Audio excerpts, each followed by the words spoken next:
Hello दोस्तों, स्वागत है आप सभी का मेरे यूट्यूब चैनल बिगनर्स विद सूरज में।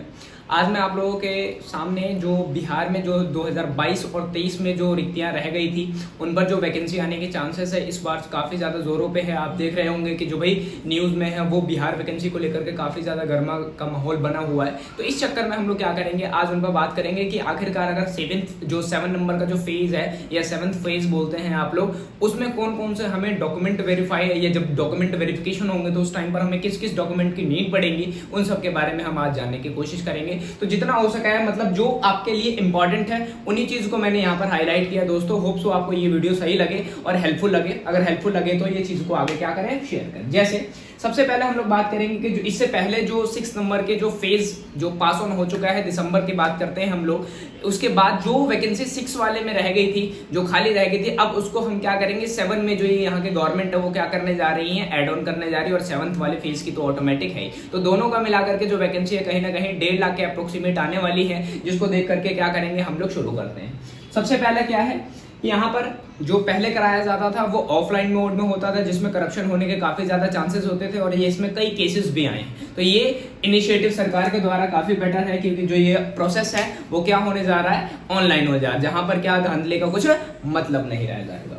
दूसरा है आपके पास जो सर्टिफिकेट, एकेडमिक सर्टिफिकेट्स का काफी ज्यादा इंपॉर्टेंट है, क्योंकि यहाँ पर एग्जाम नहीं होते। यहाँ पर क्या किया जाता है, on the basis your academic performance, उसके बेस पर क्या किया जाता है, नंबर को जोड़ करके आपका एक मेरिट काउंसलिंग तैयार की जाती है। जैसे सबसे पहला क्या चाहिए, 10th और 12th की मार्कशीट के बारे में बात करते हैं। अब 10th में 2 मार्कशीट है, या तो नंबर वाले या तो ओरिजिनल के बारे में बात करते हैं। लेकिन बिहार का अलग है, यहाँ का अलग है। जैसे आप देखेंगे यहाँ पर एक ही मार्कशीट में क्या दे रखा है, दोनों दे सकते हैं, मेन भी दे रखा है और जनरली बात करते हैं मार्कशीट को कैलकुलेट भी किया कि भाई किस सब्जेक्ट में कितने हैं, उसका बाद में निकाल करके सीजीपीए निकाल दिया, तो वही आपका मेन कहलाएगा।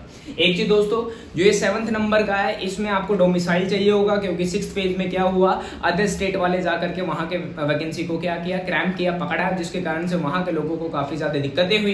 इस बार से सरकार ने इस पर कदम उठाते हुए क्या कहा कि भाई इस बार से हम लोग डोमिसाइल लागू करेंगे, इन द सेंस रेसिडेंशियल आपका प्रूफ होना चाहिए, यानी कि आप बिहार के निवासी होने चाहिए, जब भी जाकर के आप क्या कर सकते हैं, बिहार की वैकेंसियों में पार्टिसिपेट कर सकते हैं। तो ये कहीं ना कहीं अच्छी बातें हैं।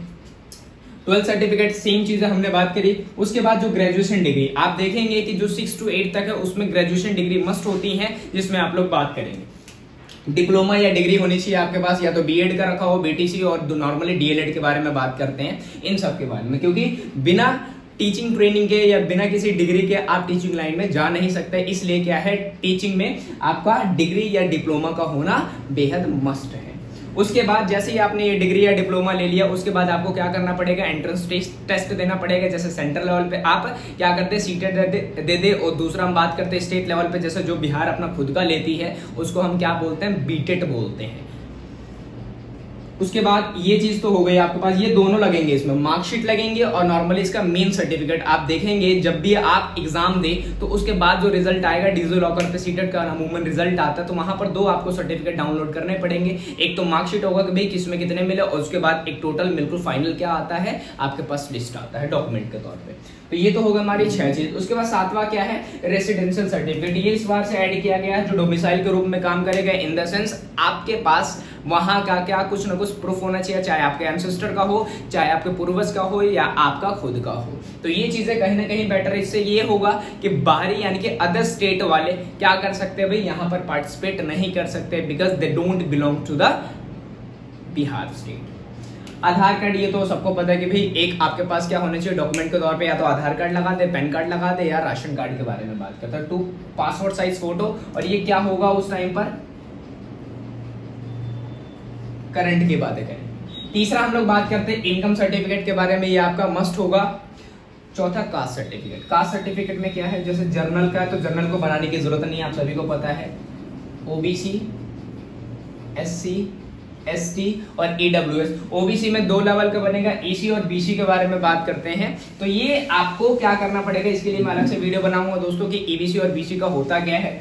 उसके बाद हम लोग फ्रीडम फाइटर सर्टिफिकेट, अगर मान लीजिए मेरे जो एंसेस्टर है उन्होंने क्या किया, फ्रीडम फाइटर में काफी एज अ फ्रीडम फाइटर उन्होंने फाइट करी, जिसके माध्यम से मैं उनका क्या कर सकता हूँ, रिजर्वेशन लेकर के प्रमोट कर सकता हूँ। तो वो मुझे क्या करना पड़ेगा, सबसे पहले डिग्री शो ऑफ करनी पड़ेंगे कि भाई किस तरीके से, ऐसा नहीं है कि फर्जीवाड़े तरीके से आपने बना लिया। अगर इन केस अगर ऐसा पाया जाता है कि आपने गलत तरीके से किसी भी सर्टिफिकेट को बनवाया है, नॉर्मली कितने भी रेफरेंस से, कितने भी जान पहचान से, लेकिन जब डॉक्यूमेंट वेरिफिकेशन होगा उस टाइम पर पाए गए तो आपकी डिग्री जब्त होगी, जेल अलग से होगा आपको, उसके बाद पेनल्टी आपको अलग से देनी पड़ेगी। तो तीनों चीजें नोटिस में क्या है, बिहार साइट पे, एजुकेशनल साइट पे दी हुई है। तो इस चीजों का खास तौर पे ध्यान रखें दोस्तों। अब ये सवाल ये उठता है कि जो 2024 में जो इलेक्शन आने वाले, खास तौर पे हम बात करते हैं, क्योंकि अभी रिसेंटली में आपने देखा होगा बिहार में राजनीतिक परिवर्तन हुआ है, जिसमें आप बोलते हैं क्या, JDU plus RJD, Tejashwi Yadav और नीतीश कुमार के बीच में महागठबंधन की सरकार बनी, जिसके कारण से क्या हुआ, जो ये शिक्षा बहाली है ये अभी तक रुका हुआ है। क्यों रुका हुआ है? क्योंकि यहाँ पर नई सरकार है, तो नई सरकार को चीजों को,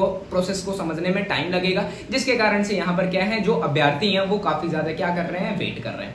उसके बाद दोस्तों क्या ये क्वेश्चन उठता है कि 2024 के जो चुनाव होने वाले लोकसभा के, क्या ये वैकेंसी उनके लिए बचा कर रखा हुआ है या ये पॉलिटिकल एजेंडा के रूप में रखा हुआ है, या उससे पहले जो अभ्यर्थी क्या कर रहे हैं, वेट कर रहे हैं, उनको ये मौका मिलेगा? ये तो आपको बाद में देखने को मिलेगा जब नोटिफिकेशन नहीं। वहां के लोगों को बस एक मांग है कि आप क्या कर दो, नोटिफिकेशन या विज्ञप्ति जारी कर दो, बाद में आप क्या करो, कभी भी काउंसलिंग कराओ। तो हमें एक मैंडेटरी जो डेट है वो तो हमें क्या करें, दे। ऐसे किनका कहना, वहां के लोगों का कहना। तो ये चीजें आपको ध्यान में रखनी पड़ेंगी। तो इस पर हम कोई भी आइडिया नहीं लगा सकते कि वैकेंसी कब आएगी। बस बहुत सारे लोग कहते हैं अगले महीने आ रही है, इस महीने आ रही है, 10 तारीख को आ रही है। ऐसा कुछ भी नहीं है। ये कहीं से भी नोटिफिकेशन के बारे में अभी कंफर्मेशन नहीं है, तो जो भी कहता है उनके बातों पर भी विश्वास करना ठीक नहीं। तो ये इंपॉर्टेंट डॉक्यूमेंट थे दोस्तों। बिहार जो 7th फेज की जो टीचर्स रिक्रूटमेंट होने वाली हैं, इन सब चीजों को ध्यान रखते हुए आपको क्या करना है, इन सब डॉक्यूमेंट को पहले तैयार कर लेना है, जिसके माध्यम से क्या किया जाएगा, उस टाइम पर आपको परेशानियों का सामना ना करना पड़े। तो दोस्तों होप सो ये वीडियो आपको अच्छी लगे। Thank you very much.